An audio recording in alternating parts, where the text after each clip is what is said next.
Hello everyone, आपका स्वागत है आपके अपने यूट्यूब चैनल ग्रंथ एकेडमी में। इससे पहले वीडियो हमने पढ़ा था कि वाक्य क्या होता है। वाक्य के दो खंड थे, उद्देश्य और विधेय।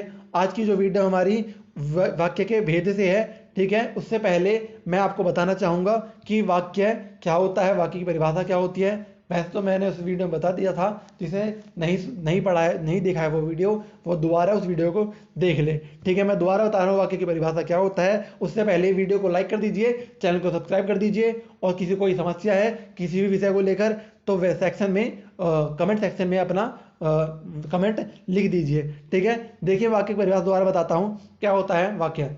देखिए, शब्दों के समूह को जिसका अर्थ निकलता हो, शब्दों के समूह को जिसका अर्थ निकलता है उसे हम वाक्य कहते हैं, ठीक है। एक परिभाषा हमारी ये हो गई। दूसरी हमारी परिभाषा क्या है कि जब व्यक्ति अपने विचारों को प्रकट करता है तो वो वाक्य की सहायता लेता है, ठीक है, ठीक है। और मैंने एक चीज़ और बताया था कि वर्णों के समूह को हम शब्द कहते हैं, मतलब वर्णों के समूह को शब्द कहते हैं और शब्दों के समूह को हम वाक्य कहते हैं, ठीक है, ठीक है। आइए आज क्या है वाक्य भेद। देखिए वाक्य जो है हमारा रचना के आधार पर तीन भागों में विभाजित है। एक तो होता है हमारा साधारण वाक्य, दूसरा होता है हमारा संयुक्त वाक्य, तीसरा होता है हमारा मिश्रित वाक्य, ठीक है। साधारण वाक्य, संयुक्त वाक्य और मिश्रित वाक्य, तीनों क्या क्या होते हैं, तीनों की चर्चा हम आगे करेंगे, ठीक है। ध्यान से सुनिए मैं क्या कह रहा हूँ। वीडियो को लाइक कर दीजिए, ठीक है, वीडियो को लाइक कर दीजिए और ध्यान सुनिए मैं क्या कह रहा हूँ। देखिए सबसे पहले हम साधारण वाक्य की बात करेंगे। देखिए जब जब एक कर्ता सिर्फ एक कार्य करे, जब कर्ता सिर्फ एक कार्य करे तो वो हमारा सिंपल सेंटेंस या साधारण वाक्य हो जाता है। मतलब उसका संबंध किसी दूसरे वाक्य से नहीं होता, वो साधारण एक वाक्य होता है। जब वो एक कार्य करता है तो हमारा साधारण वाक्य होता है। मतलब जब किसी वाक्य में एक ही कर्ता होगा और एक ही क्रिया होगी, जब एक ही कर्ता और एक ही क्रिया होगी तो वो हमारा क्या होगा, साधारण वाक्य। देखिए हम उसका उदाहरण से समझेंगे क्या होता है। देखिए हमारा उदाहरण है बच्चा दूध पीता है। बच्चा दूध पीता है तो हमारा साधारण वाक्य है। क्योंकि हमारा एक ही कर्ता है और एक ही क्रिया है। कर्ता हमारा क्या है, बच्चा है। कर्ता हमारा क्या है, बच्चा हमारा कर्ता है और पीता हमारा दूध पीता है। तो पीता हमारा क्या हो जाएगा, वो हमारा हो जाएगा क्रिया हो जाएगी हमारी पीता, ठीक है। तो बच्चा दूध पीता है तो हमारा ये हो जाएगा साधारण वाक्य। इसी तरह कुणाल गेंद से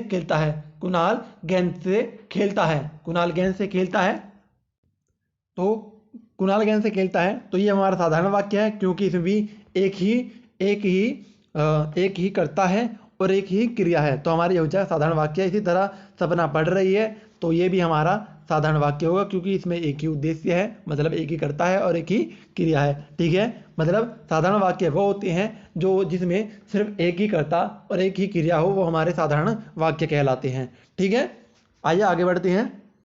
देखिए दूसरा हमारा है संयुक्त वाक्य। देखिए संयुक्त से ही एक शब्द मिलता है, संयुक्त मतलब होता है जोड़ना। जब दो वाक्य या दो से अधिक वाक्य जुड़ते हैं, मतलब जब दो या दो से अधिक साधारण वाक्य जुड़ते हैं, लेकिन जुड़ते किससे हैं, समूचा बोधक शब्दों से। जब समूचा बोधकों से जुड़ते हैं तो हमारे संयुक्त वाक्य कहलाते हैं, ठीक है, संयुक्त वाक्य कहलाते हैं। तो आप कहेंगे समूचा बोधक क्या होते हैं, पर, किंतु, परंतु, या, ये सब हमारे क्या होते हैं, समूचा बोधक होते हैं। पर, किंतु, परंतु, या, ये सब हमारे क्या होते हैं, समूचा बोधक होते हैं, ठीक है, समूचा बोधक होते हैं। मतलब जब दो साधारण वाक्य जुड़ते हैं समूचा बोधकों द्वारा तो वो हमारे क्या कहलाते हैं, संयुक्त वाक्य, ठीक है। समझ गए ना, जो दो वाक्य जुड़ते हैं तो हमारे संयुक्त वाक्य कहलाते हैं, लेकिन वो जुड़ते किससे हैं, समूचा बोधकों से जुड़ते हैं। पर, किंतु, परंतु, या, ये सब हमारे क्या होते हैं, समूचा बोधक। इसका उदाहरण देखते हैं। ठंडी हवा चल रही थी इसीलिए मैं जल्दी उठ सका। ठंडी हवा चल रही थी इसलिए मैं जल्दी उठ सका।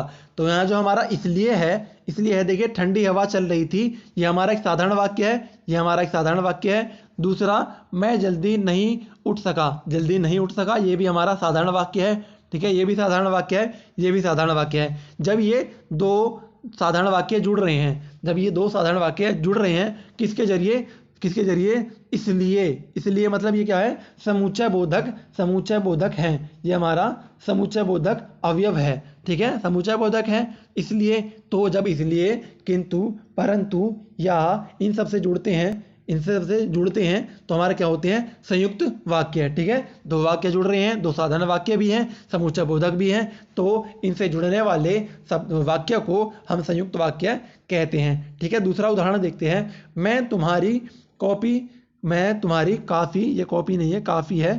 ठीक है, मैंने तुम्हारी काफ़ी प्रतीक्षा की पर तुम न आए, मैंने तुम्हारी काफ़ी प्रतीक्षा की पर तुम न आए। तो ठीक है, तो यहाँ ध्यान से देखिए, मैंने तुम्हारी प्रतीक्षा की, तो ये हमारा क्या है, साधारण वाक्य है। तुम न आए, ये भी हमारा साधारण वाक्य है, दोनों हमारा साधारण वाक्य है। और ये जुड़ रहा है पर द्वारा। पर मतलब क्या है, हमारा समुच्चय बोधक, समुच्चय बोधक अवयव है। समुच्चय बोधक हो जब द्वारा जुड़ेगा, जब समुच्चक, समुच्चक बोध है, समुच्चय बोधक हो द्वारा जुड़ेगा तो हमारा क्या कहलाएगा, संयुक्त वाक्य है। ठीक है, तो मैंने तुम्हारी काफ़ी प्रतीक्षा की पर तुम न आए, ये हमारा संयुक्त वाक्य कहलाएगा। ठीक है, अगला उदाहरण देखते हैं। हम कार्य तो करना चाहते हैं किंतु उसे भली भांति नहीं कर पाते, हम कार्य तो करना चाहते हैं किंतु उसे भली भांति नहीं कर पाते। ठीक है, तो हमारा किंतु हमारा क्या है, किंतु हमारा क्या है, समुच्चय बोधक। तो किंतु हमारा क्या है, समुच्चय बोधक है। और ये हमारा साधारण वाक्य है, हम तो कार्य करना चाहते हैं, हम कार्य तो करना चाहते हैं और उसे भली भांति नहीं कर पाते। ये हमारे दोनों क्या है, हमारे दोनों क्या है, संयुक्त, ये हमारा क्या है, साधारण वाक्य है। जब दो साधारण वाक्य जुड़ेंगे तो हमारा क्या कहलाएगा, संयुक्त वाक्य। ठीक है, संयुक्त वाक्य। देखिए, संयुक्त वाक्य ये भी हमारे चार प्रकार में विभाजित हैं, चार प्रकार में विभाजित हैं। वो भी किस आधार पर, देखिए, समुच्चय बोधक जो शब्द हैं, समुच्चय बोधक जो शब्द हैं उनके आधार पर इन्हें बांटा गया है। जो शब्द इनके साथ आते हैं उन्हीं आधार पर इन्हें बांटा गया है। देखिए कौन कौन से हैं। पहला हमारा है संयोजक, दूसरा हमारा है विभाजक, तीसरा हमारा है विकल्प सूचक, चौथा हमारा है परिणाम बोधक। ठीक है, ये चार प्रकार में विभाजित हैं, संयोजक, विभाजक, विकल्प सूचक, परिणाम बोधक। देखिए, इन्हें साधारणतः पहचानने के लिए इनमें शब्द जुड़े होते हैं। देखिए, संयोजक में और जुड़ा होता है हमारा, संयोजक में हमारा और जुड़ा होता है। ठीक है, विभाजक में हमारा पर, किंतु, परंतु ये जुड़ा होता है हमारा। विकल्प में हमारा या जुड़ा होता है, या। ठीक है, विकल्प में हमारा या जुड़ा होता है। और परिणाम बोधक में इसलिए, इसलिए ये सब हमारे शब्द आते हैं इसमें। ठीक है, इसलिए हमारा परिणाम बोधक में आते हैं। ठीक है, इसलिए। ठीक है, समझ गए ना। देखिए, हम इसे आसानी से कैसे पहचानेंगे, जिसमें और जुड़ रहा हो संयोजक, जिसमें पर जुड़ रहा हो विभाजक, जिसमें या जुड़ रहा हो विकल्प सूचक, चौथा हमारा है परिणाम बोधक, जिसमें इसलिए आता है। ठीक है, वो हमारा क्या होता है, परिणाम बोधक। ठीक है, इसके उदाहरण देखते हैं। उदाहरण क्या है इसमें, गीता गई और सीता आई, गीता गई और सीता आई। ठीक है, इसमें दो वाक्य है, गीता गई और सीता आई, दो वाक्य हैं, दोनों जुड़ रहे हैं और के माध्यम से जुड़ रहे हैं, गीता गई और सीता आई। तो हमारा क्या हो जाएगा, वो संयोजक वाक्य हो जाएगा। दूसरा हमारा क्या है, विभाजक, विभाजक संयुक्त वाक्य विभाजक। ठीक है, तो इसमें क्या कहेंगे, वह मेहनत तो बहुत करता है पर फल नहीं मिलता, पर फल नहीं मिलता। देखिए, दो अलग अलग वाक्य जुड़ रहे हैं, दो अलग अलग साधारण वाक्य जुड़ रहे हैं, तो हमारा संयुक्त वाक्य तो हो गया, लेकिन परंतु इसमें एक शब्द जुड़ गया, पर जुड़ गया, इसलिए वो विभाजक हो जाएगा। देखिए, पर विभाजक जब समुच्चय बोधक शब्द जुड़ जाते हैं, दो वाक्यों को अलग अलग कर देते हैं, उन्हें हम कहेंगे विभाजक। जैसे वह मेहनत तो करता है पर फल नहीं मिलता।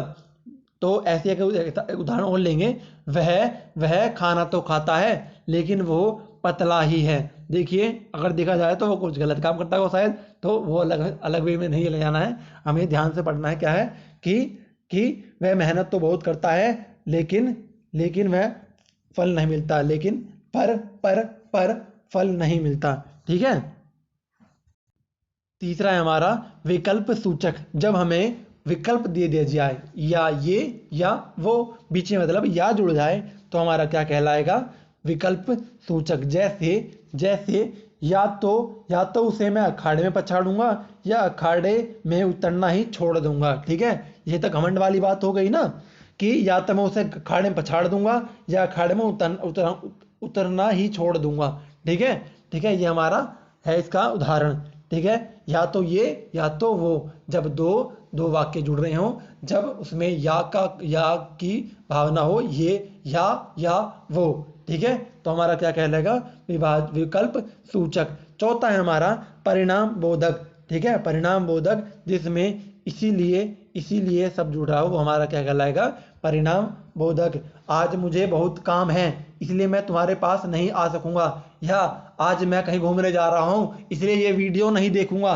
ठीक है। आज मैं कहीं घूमने जा रहा हूँ, इसलिए मैं ये वीडियो नहीं देखूंगा, या मैं आज नहीं पढ़ूंगा। ठीक है। इसलिए मैं नहीं पढ़ूंगा। ये सब हमारे क्या हो जाएंगे? इसलिए जुड़ रहा है, इसलिए हमारे ये क्या हो जाएंगे? परिणाम बोधक। ठीक है। परिणाम दिखाते हैं मैं ये नहीं कर रहा, इसलिए मैं ये नहीं करूंगा। ठीक है। इसलिए मैं ये नहीं करूंगा, मैं आज ऐसा हूं, इसलिए मैं ऐसा रहूंगा। ठीक है। ये जब इसलिए से जुड़ जाएगा, वो हमारा क्या कहलाएगा? परिणाम बोधक। समझ में आ गया ना चारों क्या है? आशा करता हूँ सबको समझ आया होगा। देखिए अगले पर आते हैं। अगला क्या है हमारा? देखिए मैंने बताया साधारण वाक्य क्या होती हैं। जब एक ही कर्ता हो, एक ही क्रिया हो, हमारा साधारण वाक्य कहलाएगा। संयुक्त वाक्य क्या है? जब दो दो साधारण वाक्य जुड़ते हैं और समूचा बोधक शब्दों से जुड़ते हैं, उन्हें हम कहेंगे संयुक्त वाक्य। तीसरा हमारा क्या है? मिश्रित वाक्य। तीसरा हमारा है मिश्रित वाक्य। इसकी बात करते हैं। क्या हमारा मिश्रित वाक्य? देखिए मिश्रित वाक्य हमारा क्या होता है? जब जब कोई व्यक्ति अपने विचार को प्रकट करना चाहता है, जब व्यक्ति अपने विचार को प्रकट करना चाहता है, लेकिन वो एक साधारण वाक्य में अपने विचार को प्रकट नहीं कर पाता, मतलब वो एक साधारण वाक्य में अपने विचार को प्रकट नहीं कर पाता, वो उसे प्रकट करने के लिए एक दूसरे वाक्य की भी सहायता लेता है। ठीक है। वो एक वाक्य को या अपने विचार को प्रकट करने के लिए एक वाक्य और लाता है, उसे जोड़कर अपने पूरे विचार को प्रकट करता है, तो उसे हम क्या कहते हैं? मिश्रित वाक्य। जैसे हम एग्जांपल देखते हैं। देखिए, जो मेहनत करता है वह फल पाता है। जो मेहनत करता है वह फल पाता है, मतलब कि इसमें एक साधारण वाक्य तो होगा, दूसरा हमारा क्या होगा? उपवाक्य। मतलब अगर साधारण वाक्य हम उसमें से हटा दें तो उस वाक्य का कोई अस्तित्व नहीं रहेगा, और वो अधूरा शब्द रह जाएगा, या अधूरा वाक्य रह जाएगा। मिश्रित वाक्य हमारा क्या है? जब एक वाक्य को प्रदर्शित करने के लिए दूसरे उपवाक्य की जरूरत पड़ती है, दूसरे उपवाक्य की या वाक्यांश की जरूरत पड़ती है, तो हम उसे मिश्रित वाक्य कहते हैं, उसे मिश्रित वाक्य कहते हैं। जैसे जो मेहनत करता है वह फल पाता है। ठीक है। ठीक है। अगला है मालूम होता है कि आज वर्षा होगी। ठीक है। मालूम होता है कि आज वर्षा होगी, तो इसमें क्या होगा? मालूम होता है कि, ये हमारा क्या होगा? ये उपवाक्य होगा। आज वर्षा होगी, ये हमारा साधारण वाक्य होगा। तो एक उपवाक्य और एक साधारण वाक्य जुड़कर हमारा क्या हो जाएगा? मिश्रित वाक्य हो जाएगा। ठीक है। ठीक है। मतलब कि इसमें ऐसा है कि एक वाक्य दूसरे वाक्य पर निर्भर रहता है, मतलब एक वाक्य दूसरे वाक्य पर निर्भर रहता है, तो वो हमारा क्या कहलाता है? मिश्रित वाक्य है। क्योंकि अगर उस वाक्य को नहीं हम प्रयोग करेंगे तो वो जो हमारा विचार होगा वो पूर्णतः प्रकट नहीं होगा। जैसे देखिए अगर मैं आधा वाक्य बोलूँ, मालूम होता है। ठीक है। अगर ये मैं सीधे छोड़ दूँ, मालूम होता है, ठीक है, तो ये हमारा एक अधूरा है। आप पूछोगे क्या मालूम होता है? अरे बताओ सही, क्या मालूम होता है? ठीक है। तो आप पूछोगे क्या मालूम होता है, तो मैं आगे बताऊंगा कि आज वर्षा होगी। ठीक है। ये कंप्लीट हमारा पूरा वाक्य पूरा हुआ। मालूम होता है कि आज वर्षा होगी, तो हमारा ये पूरा मिश्रित वाक्य होगा। मालूम होता है वो हमारा क्या होगा? अधूरा वाक्य होगा। ठीक है। अधूरा वाक्य होगा तो हमारा वो वाक्य होगा अधूरा, तो मिश्रित वाक्य नहीं होगा। जब इन्हें दोनों को जोड़ दिया जाएगा तो हमारा मिश्रित वाक्य होगा। आगे समझ में ना क्या होता है मिश्रित वाक्य? जब दो वाक्य जुड़े होते हैं, लेकिन एक वाक्य होता है जो दूसरे पर निर्भर रहता है। एक वाक्य जब दूसरे पर निर्भर रहता है तो हम उसे क्या कहेंगे, मिश्रित वाक्य है। मतलब एक उसमें एक स्वतंत्र वाक्य होगा, एक निर्भर वाक्य रहेगा, तो हमारा क्या कहलाएगा, मिश्रित वाक्य है। एक निर्भर रहेगा, एक स्वतंत्र रहेगा, हमारा मिश्रित वाक्य कहलाएगा। ठीक है, देखिए एक बार दोबारा समझते हैं। साधारण वाक्य वे होते हैं जिसमें एक कर्ता होता है, एक क्रिया होता है, हमारा साधारण वाक्य होते हैं। अब दूसरा हमारा क्या है, जब दो जब दो स्वतंत्र वाक्य आपस में जुड़ते हैं समुच्चय बोधकों द्वारा, वो हमारा क्या कहलाएगा, संयुक्त वाक्य है। ठीक है, दोनों दोनों दोनों स्वतंत्र वाक्य होते हैं। संयुक्त वाक्य में दोनों स्वतंत्र वाक्य होते हैं। मिश्रित वाक्य में एक स्वतंत्र होता है और एक निर्भर रहता है। एक स्वतंत्र होता है, एक निर्भर होता है, वो हमारा क्या कहलाएगा, मिश्रित वाक्य है। ठीक है, तीनों समझ में आ गया ना क्या क्या होता है। ठीक है, उम्मीद करता हूँ सबको समझ में आया होगा। थैंक्स फॉर वॉचिंग ग्रंथ एकेडमी। धन्यवाद। वीडियो को लाइक कर दीजिए जाते जाते, और चैनल को सब्सक्राइब कर दीजिए, और वीडियो को शेयर कर दीजिए। आगे की वीडियो ध्यान से देखते रहिए और ध्यान से पढ़िए और अपना भविष्य उज्जवल बनाइए।